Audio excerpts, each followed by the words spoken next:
O nosso jogo vai começar depois da minha novela.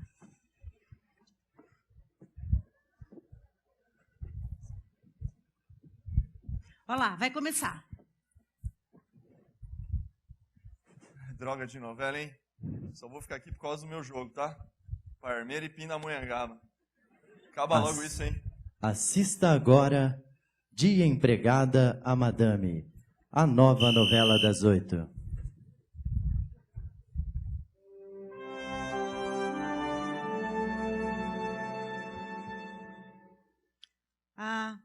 A Marinalva Antônia da novela. Essa sim é feliz. Casada com Adalberto Gomecindo, hein?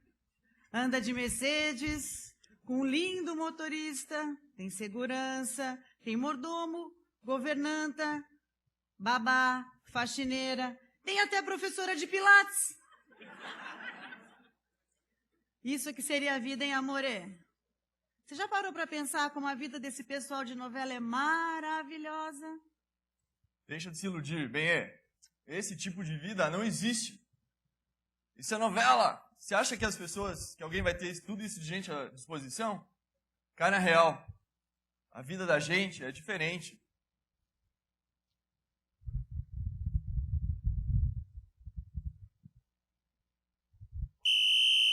Começa o jogo. Entra em campo o atacante Neizinho. Aí, tá vendo como esse Neizinho é feliz? Casado com a Marjorie Shirley. Anda de Ferrari, dinheiro à vontade, jatinho, motorista particular, massagista. Isso sim é que é vida, hein?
Bom dia. Estamos nós de volta para conversarmos sobre família. Eu sei que a maioria de vocês não tem a necessidade de conversar sobre esse assunto. Os nossos casamentos vão muito bem. Nós não temos dificuldade alguma em nenhuma das áreas do nosso casamento, mas eu queria convidar você para, durante as próximas semanas, gastar um tempinho ouvindo o que a palavra de Deus tem a dizer sobre família. Afinal de contas, seus amigos precisam desses conselhos, certo? Então, a nossa intenção aqui é equipar vocês para ajudarem os seus amigos, os seus parentes, porque eles sim têm famílias muito complexas, muito complicadas, e enfrentam muitas dificuldades, não é verdade? E hoje, nós vamos começar essa série falando de uma das áreas mais desconfortáveis para se falar hoje em dia: dinheiro. É interessante, a nossa sociedade vive um momento em que, eu me lembro quando criança, que um tópico um tanto quanto proibido de se conversar era a sexualidade. Hoje em dia, o assunto sexualidade permeia todos os cantos. Todos os programas de TV, todas as novelas, todos os filmes, muitos sermões dentro de igreja. Agora, dinheiro se tornou um assunto problemático para se falar. A gente não conversa com amigos sobre como eles vão financeiramente. A gente conversa com eles como vai o casamento sexualmente. Mas a gente não conversa como que eles estão financeiramente. A gente percebe que as coisas não estão indo muito bem, mas não é politicamente correto perguntar sobre isso. Um dos livros que esteve aí entre os 10 mais vendidos no nosso país durante muitos meses é esse do Gustavo Cerbasi, Casais Inteligentes Enriquecem Juntos. E eu achei interessante que logo na primeira frase, no primeiro parágrafo da introdução desse livro, ele diz o seguinte: grande parte dos problemas de relacionamento entre marido e mulher começa no dinheiro. Começa no dinheiro. Eu queria começar discordando. Eu não sei se eu posso concordar com Gustavo Cerbasi de que grande parte dos problemas de relacionamento entre marido e mulher começa no dinheiro. Eu acho que o dinheiro não é a matriz de muitos dos problemas. Ou o dinheiro não é a causa principal da maioria dos problemas. Mas eu tenho que concordar com o seguinte: o dinheiro é uma esfera na qual muitas áreas frágeis vêm à tona. Ou seja, um relacionamento que enfrenta dificuldades, um relacionamento que não vai bem, um relacionamento que está perdendo em comunicação, um relacionamento que não anda bem sexualmente falando. Quando a crise financeira se instala, ele deteriora com muito mais facilidade, com muito mais rapidez. Certo? Agora, outra coisa que eu vou concordar agora com Gustavo Cerbasi é o final da frase dele, quando ele diz que esses problemas ocorrem tanto no excesso quanto na falta do dinheiro. É interessante, existem pessoas que suas crises vêm à tona quando falta dinheiro. Outras, a crise vem à tona quando tem excesso de dinheiro. Por exemplo, quando tem falta de dinheiro, o casal, a comunicação do casal muitas vezes começa a estremecer, a afetividade do casal começa a padecer, a sexualidade do casal começa a degradar. E as coisas vão de mal a pior. Agora, quando se tem excesso de dinheiro, também se tem excesso de oportunidades. E nem todas as pessoas sabem lidar muito bem com excesso de oportunidades. E muitas vezes casamentos começam a ruir, porque o dinheiro traz o poder para se ter acesso a coisas que não se tinha antes. Então, tanto o excesso como a falta do dinheiro gera tensão em muitos casais. E o Gustavo Cerbasi, ele reforça o seu argumento nesse livro, fazendo menção de uma pesquisa publicada pela revista Você S.A., em junho de 2004, aonde ele aponta que 38% das pessoas admitem que brigam com os seus cônjuges por causa do dinheiro. 38% admite que briga, 62% mente. Agora, por que a questão financeira pode se tornar tão nociva à relação conjugal? Eu queria apontar 3 razões. A primeira delas é porque o dinheiro tem o poder de gerar devoção pessoal. O que a maioria de nós, nesse mundo secularizado, nesse mundo ocidental, e deixa eu só explicar um pouquinho disso. Quando nós pegamos, por exemplo, o mundo antigo, o mundo da Bíblia, o mundo do Oriente, homens e mulheres do Oriente, da Antiguidade, olhavam para o seu cosmos como um cosmos cercado por divindades, divindades que estavam constantemente disputando a nossa devoção. No mundo ocidental, tudo é cientificamente comprovado, tudo é meramente objeto, tudo pode ser comprovado pela razão. E aí nós passamos a lidar com o dinheiro como se ele fosse um objeto inanimado, um objeto que não tem poder em si mesmo. Mentira. A Bíblia trata o dinheiro como uma entidade. O dinheiro tem poder de gerar atitudes em você. O dinheiro tem poder para te seduzir. O dinheiro te move a fazer coisas. O dinheiro te move a tomar atitudes. Por isso, muitas vezes, a família começa gradativamente a sofrer, porque muitas vezes o marido ou a esposa não tem a consciência de que o dinheiro ele tem o poder de gerar devoção. E ele começa gradativamente a roubar do homem e de uma mulher, a devoção que deveria ser primariamente a Deus, e em segundo lugar ao próximo, ao cônjuge, ao filho, aos amigos, aos menos favorecidos. A segunda razão, o dinheiro tem poder de sabotar a cumplicidade conjugal. O dinheiro tem o poder de entrar entre o casal e começar a sabotar a unidade que deveria ser construída com tremenda cumplicidade entre o casal, especialmente nos tempos contemporâneos. Nesses últimos 30, 40 anos, quando a mulher efetivamente descobriu o seu espaço no mercado de trabalho e passou a ter a sua vida independente financeiramente, muitos casais não conseguem lidar com essa realidade. E homens e mulheres, ao invés de construírem cumplicidade financeira, eles passam a disputar entre si a independência financeira. Uma terceira razão, o dinheiro tem o poder de desestabilizar a vida e a relação. O dinheiro tem o poder de desestabilizar uma carreira profissional. O dinheiro tem o poder de desestabilizar uma sociedade entre amigos. O dinheiro tem o poder de desestabilizar uma relação conjugal.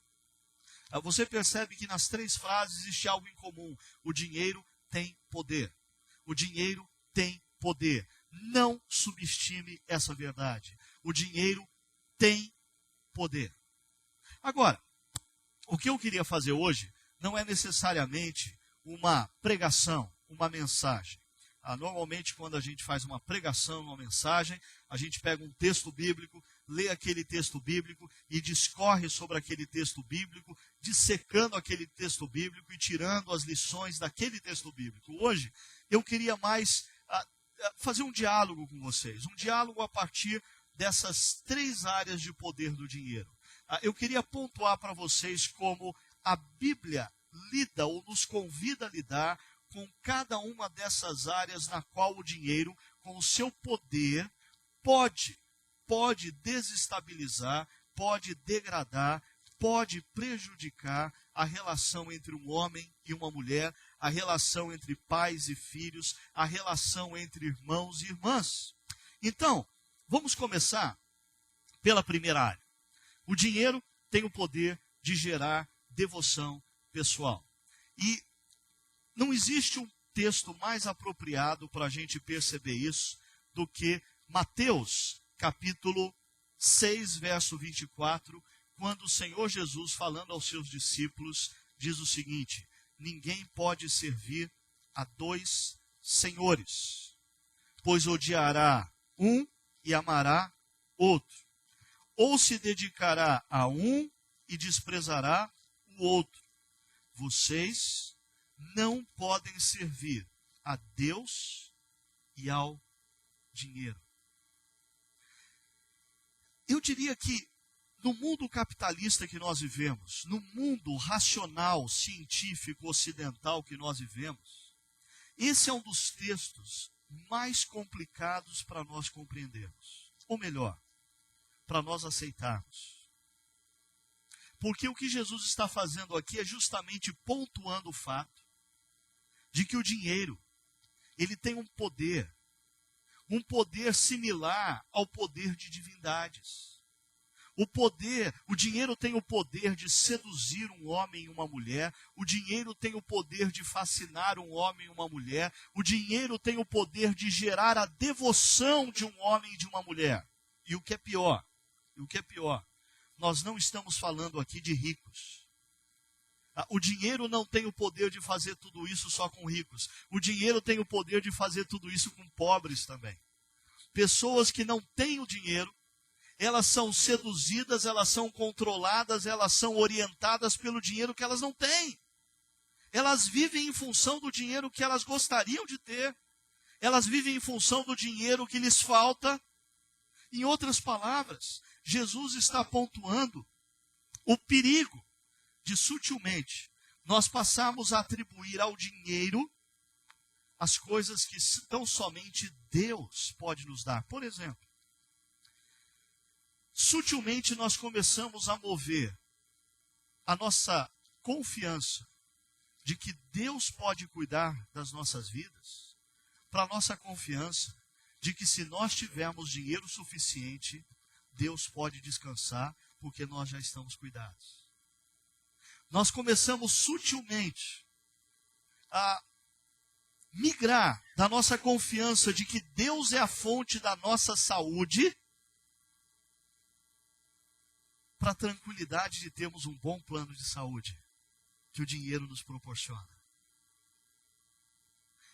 Nós começamos a perder a capacidade de ver sentido logo pela manhã, antes de tomar o café da manhã, de orar: o pão nosso de cada dia nos dá hoje. Por quê? Porque no fundo, nós temos algo dentro de nós que diz: quem nos dá o pão nosso de cada dia é o nosso dinheiro. Richard Foster, falando em seu livro Dinheiro, Sexo e Poder, fala justamente sobre essas características de divindade do dinheiro, dizendo o seguinte: o dinheiro tem muitas características de divindade. Ele nos dá segurança, pode induzir a culpa, dá-nos sensação de liberdade, dá-nos poder, e parece ser onipresente. Mais sinistra do que tudo, contudo, é a reivindicação que faz a onipotência. Em outras palavras, a falácia que o dinheiro semeia nos nossos corações, dizendo que se você me tiver dinheiro, você pode todas as coisas. Você pode abrir todas as portas. A grande falácia não é que o dinheiro pode abrir todas as portas. No nosso mundo, especialmente no mundo capitalista ocidental, o dinheiro pode sim abrir muitas portas. Mas a grande falácia é o início da frase. O dinheiro dizendo a nós: se você me tiver.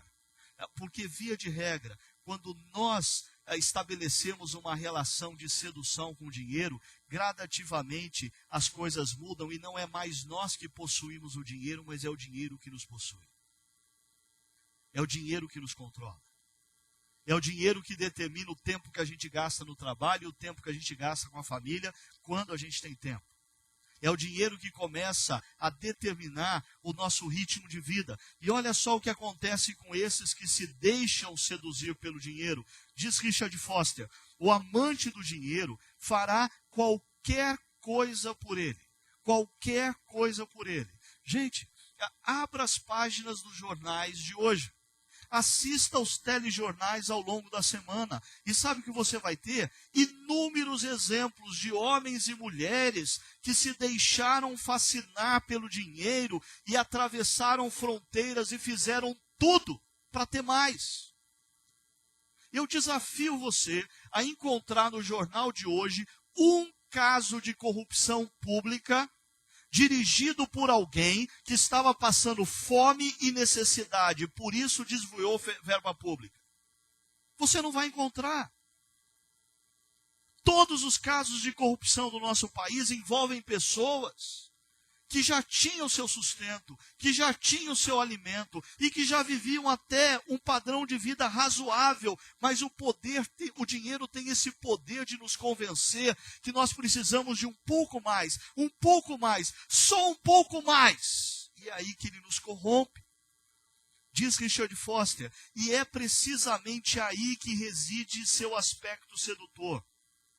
Para a pessoa que ama o dinheiro, meias medidas não bastam.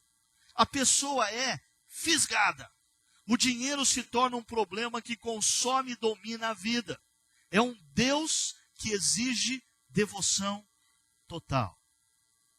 E sabe qual que é o primeiro passo que você dá na direção de se tornar um devoto do dinheiro? É você dizer: eu não tenho esse problema. Eu não tenho esse problema. O dinheiro não me seduz. O dinheiro não me causa problemas. A pessoa mais precavida e sábia é aquela que lida com o dinheiro consciente de que ele tem o poder, sim, de seduzir e de dominar. Por isso, você tem que ter uma atitude quase que constante em relação ao seu dinheiro, uma relação pessoal mostrando claramente, semana após semana, mês após mês, quem é que manda. Se é você que manda no seu dinheiro ou se é o dinheiro que manda em você. Já já a gente fala um pouco mais sobre isso. Mas o primeiro dano que essa devoção pessoal ao dinheiro gera é na espiritualidade. O amor a Deus acima de todas as coisas. Gradativamente nós passamos a fazer do dinheiro um Deus e passamos a colocar no dinheiro esperanças, confianças que nós deveríamos depositar tão somente em Deus. Mas o segundo dano diz respeito ao amor ao próximo como a si mesmo. Essa é a segunda ordenança do grande mandamento. E por que pessoas que amam dinheiro perdem a capacidade de amar a Deus acima de todas as coisas e, consequentemente, perdem a capacidade de amar o seu próximo como a si mesmo? Por quê? Porque elas passam a ver todos que lhes cercam como ameaça aos seus bens. Elas passam a viver não em função daqueles que lhes cercam, mas em função do dinheiro que têm, procurando proteger o seu dinheiro daqueles que lhes cercam. E quem são esses que nos cercam? O nosso cônjuge, os nossos filhos, os nossos parentes e amigos, aqueles que sofrem e os menos favorecidos. Uma coisa é você usar o seu dinheiro como instrumento de amor. Instrumento de amor a Deus acima de todas as coisas e ao seu próximo como a si mesmo. Instrumento de amor ao seu próximo, seu cônjuge, seu filho, sua filha, seus amigos, seus parentes, os menos favorecidos. Essa é uma forma de você mostrar para o dinheiro quem é que manda. Use o dinheiro como instrumento de amor àqueles que te cercam. No entanto, uma forma de você se deixar escravizar pelo dinheiro é quando você começa a enxergar nesses que lhe cercam uma ameaça à sua conta bancária. E você começa a achar que a sua missão é proteger o seu dinheiro dessas pessoas. Veja só. Quando o nosso dinheiro está a serviço de nosso amor a Deus acima de todas as coisas, ao nosso próximo como a nós mesmos, experimentamos a alegria e a liberdade. Olha, eu diria 100% garantido isso. Pessoas que têm uma relação com o dinheiro como um instrumento de amor, eu vou usar o meu dinheiro para demonstrar o meu amor a Deus e o meu amor àqueles que me cercam, via de regra são pessoas felizes e livres. Porque elas não são como o tio Patinhas, que tem que passar a vida inteira guardando o seu dinheiro. O tio Patinhas tem muito. Ele tem aquela caixa forte repleta de dinheiro. Mas ele não dorme, ele não sai de férias, ele não sai para passear. Ele está o tempo todo tentando proteger o seu dinheiro daqueles que lhe cercam. Logo, ele é um escravo. Por isso, quando nossas vidas passam a serem vividas em função do dinheiro, somos gradativamente consumidos pela insaciabilidade dessa busca. Porque essa busca não tem fim. Para mim, é uma tremenda verdade nessa insaciabilidade da busca por dinheiro, a afirmação do Rockefeller pai, quando alguém perguntou para ele quanto de dinheiro um homem precisa para ser feliz, a resposta dele qual foi? Só um pouco mais. Só um pouco mais. Todos nós pensamos assim. Eu diria, poucos nessa manhã estão tão conscientes da sua situação para dizer, não, o que eu tenho me basta. Eu diria que a maioria de nós vive, infelizmente, essa relação de insaciabilidade. Só um pouco mais. E essa busca por um pouco mais, que faz com que coisas passem a valer mais do que pessoas. O sucesso profissional passa a valer mais do que um filho. Ter dinheiro para ir em restaurantes mais caros passa a valer mais do que estar com o filho, cuidando e educando ele pessoalmente? Ter determinados luxos passa a valer mais do que a própria relação? Isso me faz lembrar também, o escritor de Cantares, ele começa aquele diálogo entre aquele homem apaixonado e sua amante, dizendo: beija-me com os beijos da tua boca, porque o amor é melhor do que o vinho. O que deveria construir uma relação conjugal é o amor, não é o vinho. É o amor que gera beijos, não é o vinho. O vinho entorpece. O vinho dá a sensação de intimidade. O vinho dá a sensação de felicidade. É assim que funciona muitas vezes o dinheiro na vida de muitos casamentos. Enquanto a gente tem dinheiro para ir em bons restaurantes, enquanto a gente tem dinheiro para ter bons carros, enquanto a gente tem dinheiro para fazer boas viagens, enquanto a gente tem dinheiro para promover boas festas, parece que a relação vai boa. Não vai, é vinho. É vinho que entorpece. Quando acaba o vinho, a realidade emerge. Não existe intimidade, não existe beijo, não existe amor. Nós precisamos construir as nossas famílias tendo pessoas valendo muito mais do que coisas. Mas, voltando lá em cima na afirmação, quando nossas vidas passam a serem vividas em função do dinheiro, somos gradativamente consumidos pela insaciabilidade dessa busca, coisas passam a valer mais do que pessoas e experimentamos a solidão e a escravidão. Pessoas que se deixam seduzir pelo dinheiro, quer elas o tenham, quer não o tenham, via de regra são pessoas escravas. São pessoas a lá tio Patinhas. Elas vivem para guardar e olhar e observar e contar o seu dinheiro. Você quer ser livre? Reconheça que tudo que você tem veio de Deus. Reconheça que até aqui foi Deus que cuidou de você. Até aqui.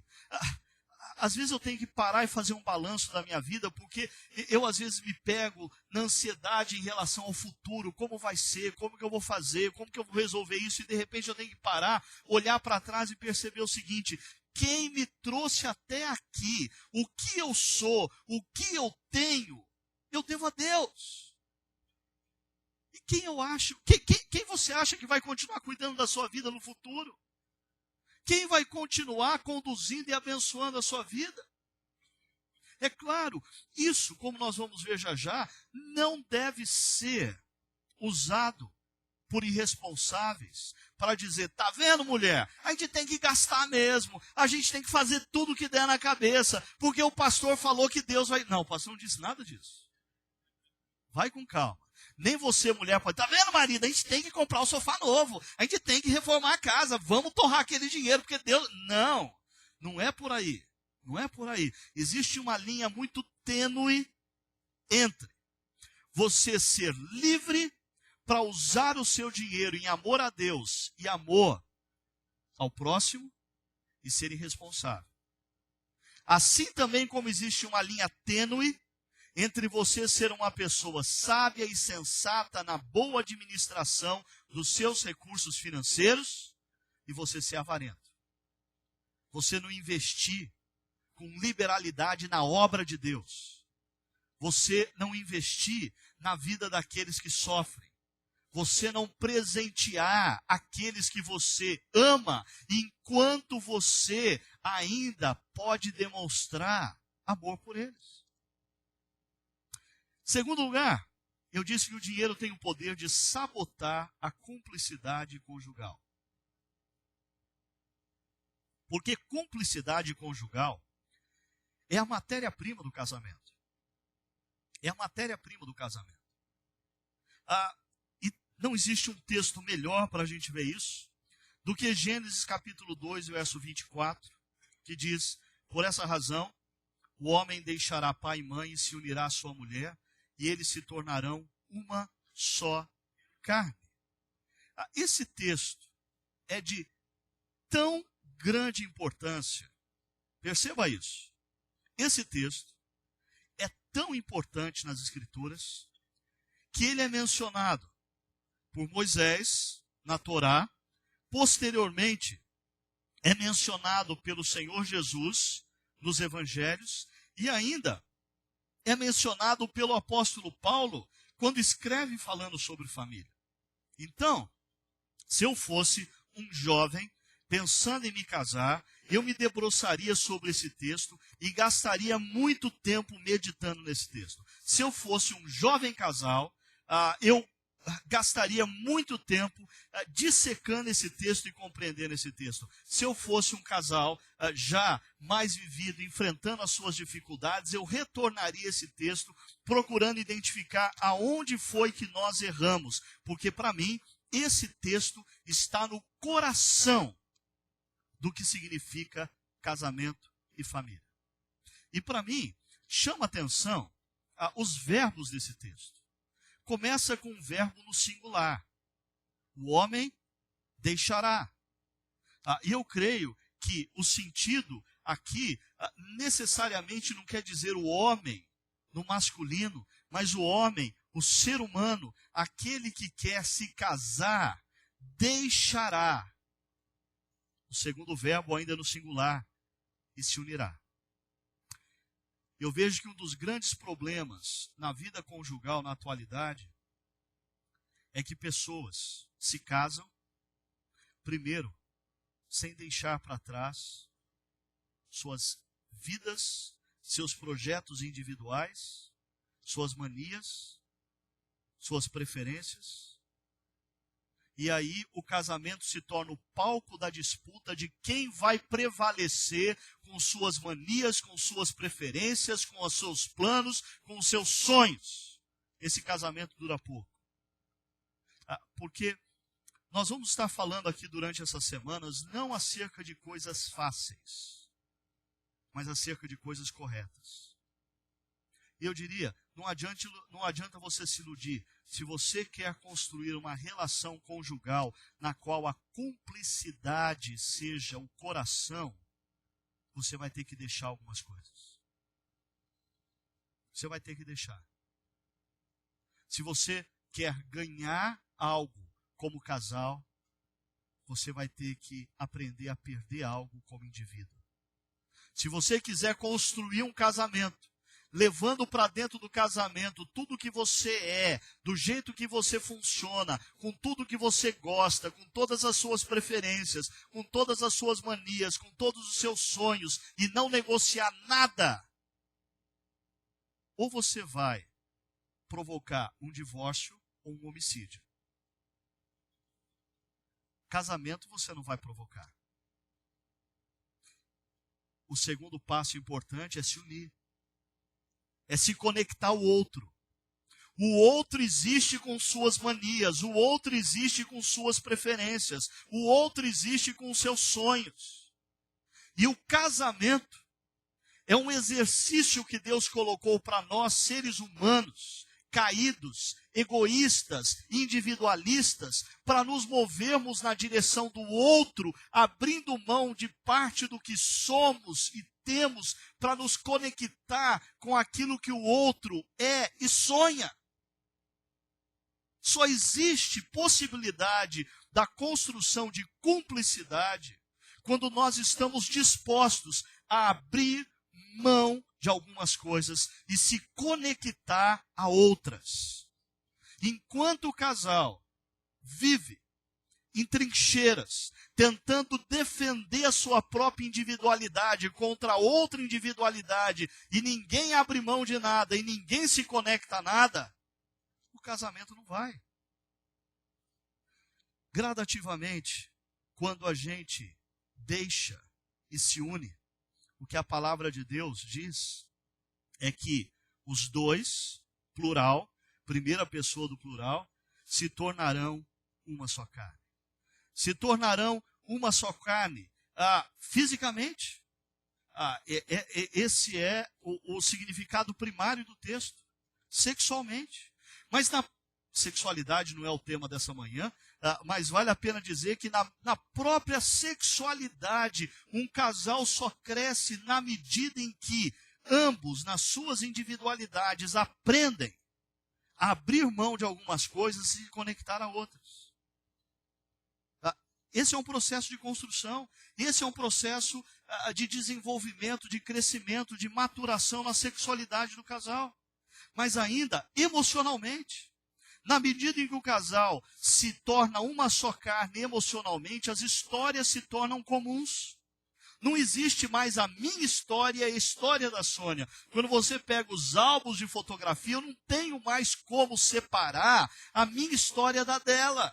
Quando você pega os vídeos e os DVDs, eu não tenho mais como separar a minha história da dela. Nós temos a nossa história. Os nossos filhos passaram a ser nossos filhos. Não existem os meus filhos e os filhos dela, são os nossos filhos.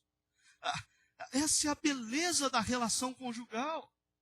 Quando você se entrega nesse processo de construir cumplicidade, gradativamente, você vai abrindo mão da sua perspectiva individual da vida e você passa a construir uma família. E se tornarão uma só carne financeiramente. As conquistas passam a ser incomuns. Mas aqui eu percebo uma das grandes dificuldades nos nossos jovens casais. E essa grande dificuldade, ela é sintomática. Do que eu estou falando? Eu conheço vários jovens casais preparando-se para o casamento, que quando a gente entra no assunto dinheiro, e eu pergunto para eles, como que vocês pretendem fazer? A resposta mais básica que eu escuto é a seguinte: não, eu tenho meu dinheiro, ela tem o dinheiro dela, eu não vou me intrometer na maneira como ela gasta o dinheiro e ela não vai se intrometer na maneira como eu gasto o dinheiro, mas agora nós temos uma família para sustentar, nós temos uma casa com luz, com água, com telefone, então eu vou entrar com a luz, ela entra com a água, eu entro com o telefone, ela entra com o condomínio. Em outras palavras, cada um tem a sua vida financeira, mas os dois são sócios num business chamado casamento. Eles põem parte dos seus dinheiros naquele business. E outra, eles colocam parte do dinheiro, eles não colocam tudo. Sabe por quê? Porque no fundo, eles têm receio que aquele negócio vai dar certo. Homens de negócios aqui sabem do que eu estou falando. Quando você escuta uma proposta e você vislumbra que ela é boa, que é uma excelente oportunidade, que é assim, a chance da sua vida, você ousa. Você não tem limites, você coloca todo o seu investimento naquilo porque você acredita naquele negócio. Mas jovens casais hoje em dia começam o casamento desconfiando se vai dar certo. A gente não pode ter tudo em comum porque vai que não dá certo. Eu diria, é aqui que se revela quem é o nosso Deus. Porque nós estamos tentando proteger o dinheiro do nosso cônjuge, o dinheiro da nossa família. A cumplicidade tem que atingir, sim, a esfera financeira. A cumplicidade tem que incorporar, sim, os planos em comum financeiros. Nós precisamos deixar de ter maridos que pensam assim: não, mas esse dinheiro é meu, eu faço dele o que eu bem entendo. Ou esposas que dizem: não, eu quero ter o meu dinheiro para fazer o que eu bem entendo. E você constrói cumplicidade quando você tem casais que se debruçam sobre uma mesa, colocam o seu dinheiro ali, planejam suas vidas juntos e passam a viver, não importando quem ganha mais ou quem ganha menos, com os nossos planos, com os nossos sonhos, com as nossas realidades, as nossas dívidas, as nossas conquistas. E aqui entra uma outra coisa. Vou deixar para já. Vou voltar aqui só numa coisa. Quando não existe cumplicidade na esfera financeira, não existem conquistas em comum. Existe o meu carro, o carro da Sônia. Existe o que ela conseguiu, o que eu consegui. E a gente vai construindo dois mundos que têm em comum uma intersecção chamada família, que é o nosso business em comum. mas a nossa vida não é incomum. Gradativamente, a história em comum desaparece. Você percebe casais que quando você está jantando com eles, ela tem muito o que falar da carreira dela, ele tem muito o que falar da carreira dele. O que eles têm em comum para conversar, os 10 dias de férias que eles tiram por ano juntos. Nem filhos em comum eles têm. São 2 mundos separados. Gradativamente se esfria a relação da sexualidade e de uma só carne, na verdade, eles se tornarão 2 indivíduos, lutando para fazer prevalecer seus próprios projetos e sonhos. E assim, o amor ao dinheiro impede a construção da cumplicidade que é imprescindível na construção de um casamento maduro, de um casamento sadio, de um casamento abençoado por Deus. Agora, nós temos alguns inimigos culturais para a cumplicidade conjugal. E agora eu estou falando para os jovens aqui, jovens casais ou jovens que pretendem se casar. Eu diria que um inimigo cultural dos nossos tempos à cumplicidade é que casamentos cada vez mais tardios, existem casamentos cada vez mais tardios motivando a construção da individualidade. Do que eu estou falando? É interessante, no passado pessoas se casavam mais cedo. E quando elas se casavam, elas não tinham ainda casa própria, elas não tinham talvez ainda carro, elas não tinham muitas coisas, mas elas começavam uma vida e elas construíam a vida juntas. Depois de 30, 40 anos de casados, o que elas tinham? Várias coisas que elas construíram juntas. Você já percebeu como é difícil hoje em dia jovens se casarem? Por quê? Eles vão se casar lá por volta dos 30 ou 30 e poucos anos, e quanto mais eles vivem solteiros, mais conquistas individuais eles possuem. E quando eles vão se casar, o casamento passa a ser uma grande negociação, de uma grande fusão entre 2 empresas. É muito mais complexo. Existe muito mais a se perder em termos de individualidade. Existe muito mais medo de se entregar. Por quê? Porque eu tenho as minhas conquistas e eu não quero abrir mão daquilo tudo que eu já conquistei. Eu não estou querendo dizer que isso não seja possível fazer. Nós temos a bênção de Deus. E Deus pode abençoar, mas eu estou dizendo que eu percebo que casais que se casam um pouco mais tardiamente enfrentam essas lutas por não terem a oportunidade de conquistarem e construírem a vida financeira juntos. Ainda, outro inimigo, casamentos nos quais o culto da individualidade é preservado em detrimento da construção da unidade. Maridos que, por terem talvez o melhor salário, acham que eles devem ter primazia no que eles querem fazer na relação conjugal. E eles botam dinheiro em casa, então eles podem gastar com o que eles querem. Quando a esposa diz, querido, eu estava pensando em a gente trocar o tapete. Ele diz, não tem, esse mês a gente não pode trocar o tapete. 2 meses depois ele aparece de carro novo. Não, eu decidi comprar um carro novo. Maridos que lidam com dinheiro como um exercício de poder. Mas as mulheres não ficam muito fora desse negócio. Porque mulheres que alcançaram o seu espaço no mercado de trabalho passam também a lidar com o seu dinheiro como motivo de poder, como exercício de poder. Eu não quero depender dele. Gente, a gente precisa diluir esse discurso que não pertence à espiritualidade cristã. A espiritualidade cristã não nos convida à independência. A espiritualidade cristã não nos motiva à independência. A espiritualidade cristã, a partir de Jesus, nos motiva à construção de uma vida em interdependência em todas as dimensões. Na comunidade cristã, nos amigos, no casamento. Mas eu diria que esses 2 inimigos culturais sabotam grandemente a cumplicidade conjugal dos mais jovens. Os casamentos tardios e o culto à individualidade. A tendência a querer construir uma relação preservando tudo que eu sou. Desculpa, isso é impossível. Quando você começa a estabelecer uma relação conjugal séria, na qual você se entrega a essa relação, gradativamente a sua história se confunde com a história do seu cônjuge, as suas emoções se confundem com as emoções do seu cônjuge, como diz Chico Buarque de Holanda, numa música belíssima de um casal que está em processo de separação, ele declara numa poesia: como a gente pode se separar agora que todas as nossas coisas se entrelaçaram, tudo pertence à mesma vida e à mesma história.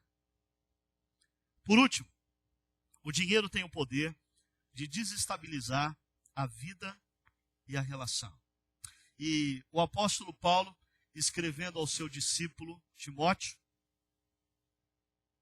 capítulo 6, verso 9, diz assim: os que querem ficar ricos caem em tentação, em armadilhas e muitos desejos descontrolados e nocivos, que levam os homens a mergulharem na ruína e na destruição. Para não perder tempo, quem gostaria aqui de ficar rico?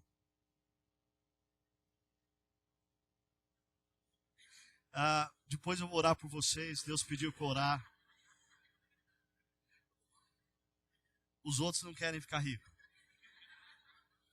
Ou os outros estão nos 62% da pesquisa.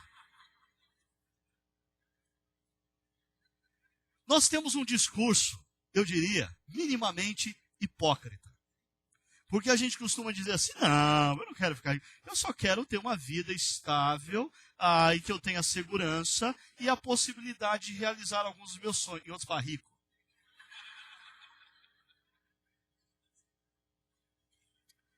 Mas talvez o fato da maioria não ter levantado a mão revela uma consciência. Uma consciência. À luz da sociedade em que nós vivemos, chamada Brasil, nós somos ricos. Nós frequentamos uma igreja que não passa ônibus na porta. Isso significa que todo mundo veio de carro. Nós temos mais dificuldade aqui na comunidade de vagas no estacionamento do que vagas nos bancos. E quer dizer que todo mundo aqui tem mais do que um carro, ou a grande maioria tem mais do que um carro. A gente tem problema com celulares aqui durante o culto. Nós vivemos uma realidade que extrapola a grande maioria do povo brasileiro. Você vir com esse discurso à luz do que é a realidade brasileira, de que você se considera pobre, eu diria, é uma ingratidão diante de Deus. Deus tem dado a mim e a você muitas bênçãos. A grande questão desse texto está naquela fala do pai Rockefeller. A tendência que nós temos de estarmos sempre insatisfeitos com o que possuímos e buscarmos sempre a nossa esperança e a nossa confiança no pouco mais. É isso que faz a gente cair em tentação e em armadilhas. Entenda, eu não estou falando de nós não termos sonhos profissionais, sonhos de realização, sonhos de empreendimentos. Eu estou sempre defendendo que o cristão deveria ser o melhor em suas áreas. O cristão deve prestar um serviço, seja qual for a sua área, com excelência. Mas nós estamos falando dessa sedução por um pouco mais de dinheiro. Diz o texto que aqueles que assim vivem caem em armadilhas e muitos desejos descontrolados. E o que mais me dói nesse texto, que levam os homens a mergulharem na ruína e na destruição. Quantas histórias nós conhecemos no nosso meio social, ou talvez dos noticiários ao longo dos anos, de homens e mulheres que tinham o suficiente para serem felizes, mas se deixaram seduzir por um pouco mais. E um pouco mais injusto, um pouco mais corrupto, um pouco mais por caminhos que pareciam mais fáceis, mas não eram os corretos. E a consequência foi que eles perderam tudo. E os seus filhos amargam a vergonha da corrupção de seus pais terem vindo à tona. Levam homens a mergulharem na ruína e destruição. Agora, eu pensei, uma versão contemporânea para a classe média brasileira desse texto poderia ser a seguinte: olha só, os que querem parecer ricos caem em tentação, em armadilhas e em muitos desejos descontrolados e compulsivos. Porque a classe média brasileira, mesmo que queira ser rica, ela não constrói a vida na direção da riqueza. Se você lê a história de homens que se tornaram ricos, esses homens e essas mulheres se tornaram ricos na base de muito trabalho e acúmulo de bens, acúmulo de riquezas. A classe média brasileira, ela pensa que quer ser rica, mas na verdade ela quer parecer rica. Então ela consome todo o seu recurso na tentativa de parecer rica. O cara gasta num celular o que ele não pode gastar. O sujeito compra o carro que ele não pode ter. Ele está no crédito rotativo do cartão, mas ele não abre mão de entrar com a esposa naquele restaurante que tem lá na cidade, porque afinal de contas, aquele é o restaurante aonde os caras bons vão. Ele pode estar no cheque especial, mas se aparecer uma boa oportunidade de trocar o carro, ele vai trocar o carro. Porque é símbolo de status. Vocês percebem o que eu estou falando? Existe uma diferença entre você ter uma vida planejada, sensata, na direção de construir um patrimônio e administrar bem esse patrimônio, não como um Deus, mas como um instrumento de amor a Deus acima de todas as coisas e ao teu próximo como a você mesmo. Mas boa parte do dinheiro da classe média vaza, não na construção do patrimônio, mas na construção da imagem, na tentativa de parecer o que não é. E sabe o que é isso? Idolatria. Idolatria é você mesmo. A tentativa de construir uma imagem na qual as outras pessoas olhem para você e digam: esse é o cara, hein? Olha o celular dele, ó. Olha o carro dele, olha o sapato dele. É idolatria. O que fazer diante disso? Eu diria, primeiro, planeje-se para sempre viver dentro de suas possibilidades. Faça o melhor, mas dentro das suas possibilidades. Um exemplo que constantemente eu cito quando eu trabalho esse tema por aí, é da nossa própria família, na esfera da educação dos nossos filhos. Eu e Sônia, como todo pai e mãe, nós sempre desejamos oferecer para os nossos filhos o melhor, a melhor educação. E nós determinamos que nós iríamos oferecer para os nossos filhos o melhor, dentro das nossas possibilidades. Eles foram para a melhor escola que nós podíamos pagar. Existiam inúmeras outras escolas melhores do que aquela, mas nós os colocamos na melhor que nós podíamos pagar. Nós nunca nos endividamos para oferecer para os nossos filhos o que nós não podíamos dar. Nós fizemos o melhor que nós podíamos. O que nós não podíamos, Deus fez. E nós somos muito felizes com as conquistas que os nossos filhos têm obtido na área da educação, na área da cultura. Deus fez o que não era possível para nós fazermos. Isso é confiar em Deus. Agora, muitas famílias insistem em viver fora da realidade. Há quanto tempo você com a sua esposa, ou você com o seu marido, ou você com os seus filhos, ou você com você mesmo, não senta e faz o cálculo preciso de quanto entra todo mês e quanto sai todo mês? Não coloque como entrada saldo de cartão de crédito e saldo de cheque especial, porque esse dinheiro não existe, ele não é teu. Essa é a grande armadilha. Esse dinheiro não é teu. Esse dinheiro é aquele que vai te levar ao que diz o texto de 1 Timóteo 8:9, as dívidas e prestações. A ruína e destruição. Elimine toda e qualquer dívida, cartões de crédito, cheque especial e empréstimos bancários. Se você quer ser uma pessoa livre, a primeira atitude que você tem que tomar nessa manhã é sentar-se com a sua família ou com você mesmo e planejar a sua vida financeira.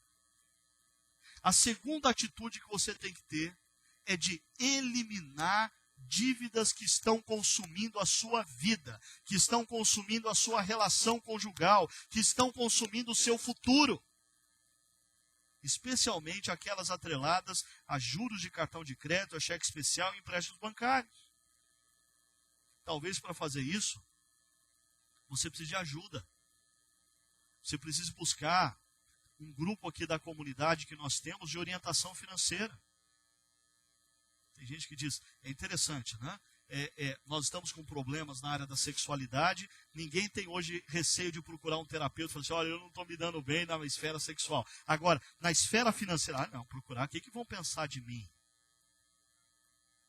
O que vai pensar de você? Se essa é uma área que está gradativamente acabando com a sua vida, acabando com a sua história, acabando com o seu casamento e vai acabar com o futuro dos seus filhos, você não tem que ter vergonha de nada, você tem que buscar ajuda e falar, eu estou precisando reorganizar as minhas finanças porque eu quero glorificar a Deus com a maneira como eu lido com o meu dinheiro e eu quero usar o meu dinheiro para demonstrar o meu amor a Deus e o meu amor ao próximo como acima de mim mesmo. Por último, identifique e trabalhe com mecanismos emocionais de endividamento. Aqui eu vou entrar numa área mais delicada ainda. Mas, ao longo de mais de 20 anos como pastor, eu tenho visto alguns casamentos irem à ruína por causa da tendência ou do marido ou da esposa ao endividamento. E o grande perigo é que muitas vezes o casal lida com isso como um mero problema funcional. É que ela não sabe planejar a vida financeira. É que ele não sabe planejar a vida financeira. Então, se ele aprender os mecanismos, se ele fizer um cursinho de matemática, né, para saber que, olha, o que entra tem que ser sempre maior do que o que sai. Se estiver saindo mais do que entra, você está indo pelo caminho errado. Mas existem pessoas que o problema não é funcional. O problema é emocional. Pessoas têm mecanismos emocionais de endividamento. Elas se endividam por problemas emocionais. E isso precisa ser tratado. Isso precisa ser tratado. Esposa, se o seu marido tem problemas de endividamento ao longo da vida,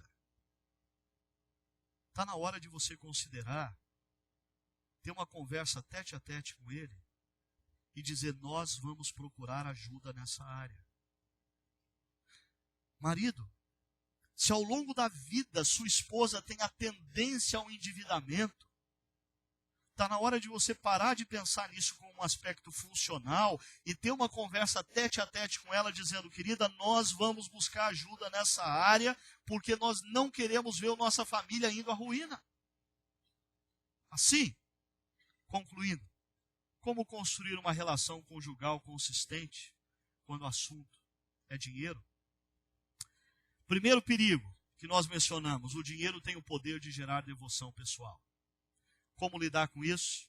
Um convite ao casal ou aos casais: exercitem a generosidade.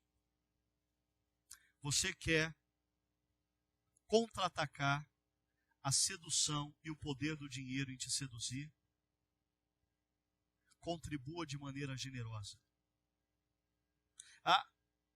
Nas páginas das Escrituras, existe uma prática espiritual muito mal usada na atualidade em muitos meios, mas ela é bíblica, chamada dízimo.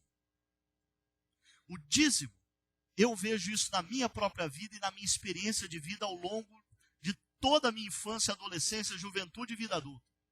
O dízimo é uma prática espiritual que Deus instalou para exercitar o meu coração a me lembrar, não que 10% é de Deus, os outros 90% é meu, não. É para exercitar o meu coração a me lembrar que tudo vem de Deus. Tudo vem de Deus. Os 10% que eu dedico a Deus é para exercitar o meu coração a não me apegar às bênçãos de Deus mais do que a Deus. E eu sei, algumas pessoas dizem: pastor, eu gostaria de ser dizimista, mas eu não sou porque não sobra. Não sobra porque você não coloca nas prioridades. É interessante que na antiguidade, quando Deus institui o dízimo entre o povo de Israel, não era uma sociedade capitalista, era uma sociedade agrária. Então as pessoas não tinham dinheiro para dedicar ao templo, elas tinham fruto da terra. E o dízimo era dado das primícias. Em outras palavras, o agricultor, na sua primeira colheita, antes de saber se ia conseguir ter toda a colheita prevista, mas a primeira colheita, ele trazia a Deus. Sabe o que ele queria dizer com isso? Senhor, eu confio que quem cuida de mim é o Senhor. Senhor, eu sou grato porque tudo que eu tenho veio do Senhor. Mas contribuir graciosamente para com outras pessoas que estão passando necessidades também é uma forma da gente mostrar para o dinheiro quem é que manda. Porque o dinheiro diz: não, você não vai me dar para o outro, né? Não, você tem que cuidar de mim, né? Não, você não vai fazer isso comigo, você vai dar para aquela família. Não, eu tenho que ficar com você, eu quero ficar com você. Aí você olha para o seu dinheiro e diz: olha, lembre-se, quem manda aqui sou eu. Eu vou dar. Exercitem a generosidade. E você vai estar livre desse poder de sedução. O dinheiro tem o poder de sabotar a cumplicidade conjugal, então o que a gente tem que fazer? Exercitem a unidade. Passem a dialogar sobre o orçamento doméstico. Passem a construir uma vida em comum. Não construam vidas individuais tendo uma empresa em comum chamada família. Construam uma vida em comum em cumplicidade. Por último, o dinheiro tem o poder de desestabilizar a vida e a relação. Por isso, exercitem o planejamento. Planejem. Mantenham o track da vida financeira para minimizar tensões desnecessárias. Termino com uma frase de Richard Foster. Precisamos desesperadamente de uma conversão da forma como compreendemos a posse. Talvez precisemos carimbar tudo o que temos com um lembrete dado por Deus, propriedade de Deus, para ser usado para os propósitos de Deus. Nós somos mordomos do que nós temos. Só isso. Mordomos. E existe um segredo contado por Jesus naquela parábola conhecida como parábola dos talentos. Deus acrescenta àqueles que administram os recursos que Deus tem dado na direção dos propósitos dele. Em outras palavras, tenha convicção de que tudo o que você tem e o que você é veio de Deus. E sabe como Deus quer que você use isso? Como instrumento de demonstração do seu amor a Ele acima de todas as coisas, e ao seu cônjuge, aos seus filhos, aos seus parentes, aos seus amigos, aos menos favorecidos, como a você mesmo. E quando você administrar os seus recursos dessa forma, Deus vai olhar para você e vai dizer: servo bom e fiel. Porque foste fiel no pouco, sobre o muito o colocarei. Mas continue então administrando os seus recursos para você mesmo. E aí você entende a lógica do porquê que as coisas vão sempre de mal a pior para aqueles que resolvem viver para o dinheiro e entender que o seu papel é proteger o seu dinheiro de Deus e de todos aqueles que lhe servem. Termino relembrando vocês uma imagem enquanto o grupo de louvor vem à frente. O rei Davi, alguém que conquistou muitas coisas, num determinado momento, sonhou com a possibilidade de construir um templo para Deus. No primeiro momento, Deus mandou o profeta Natã dizer para ele: Davi, você está meio fora do trilho. Você não percebeu ainda que eu não preciso de casa? Quem precisa de casa é você, Davi. Você não percebeu que não é você que cuida de mim? Sou eu que cuido de você, Davi. E Davi teve que primeiro compreender que o propósito da sua vida não era cuidar de Deus, mas o propósito de sua vida era compreender que Deus cuidava dele. E isso encheu o coração de Davi de gratidão. E aí, ele convocou todo o povo para uma grande oferenda na direção da construção dessa obra, quando assim Deus desejasse. E diz o povo que todas as riquezas foram trazidas ali, e tudo foi colocado diante de Deus, e uma oração foi feita. A oração que o grupo vai cantar nesse instante. Se você quiser, você canta junto. Se você não quiser, eu convidaria você a fechar os seus olhos e fazer dessa canção a sua oração, dedicando a Deus tudo o que você é, tudo o que você tem, e renovando a sua confiança de que se Deus cuidou de você até aqui, Ele vai continuar cuidando de você. Você confia nisso?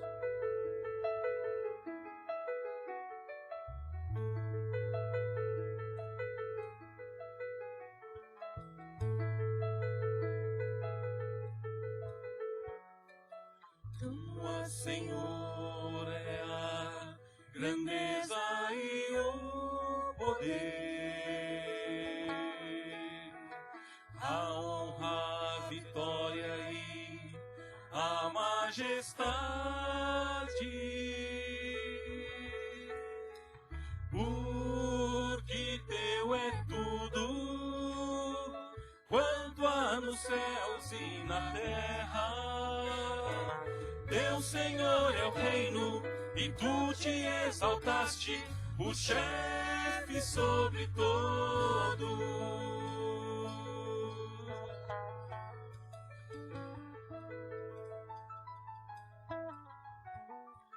Tua, Senhor, é a grandeza e o poder, a honra, a vitória e a majestade. Porque teu é tudo, quanto há nos céus e na terra. Teu, Senhor, é o reino, e tu te exaltaste, o chefe sobre todos.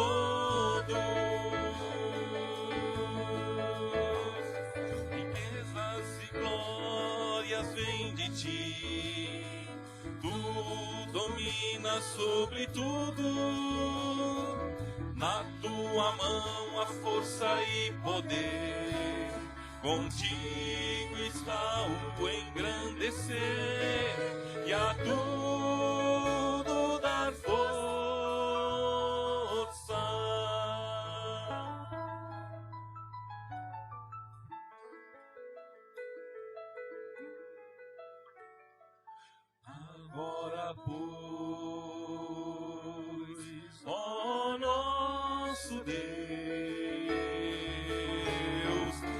graças te damos e louvamos o teu glorioso nome. Graças te damos e louvamos o teu glorioso nome.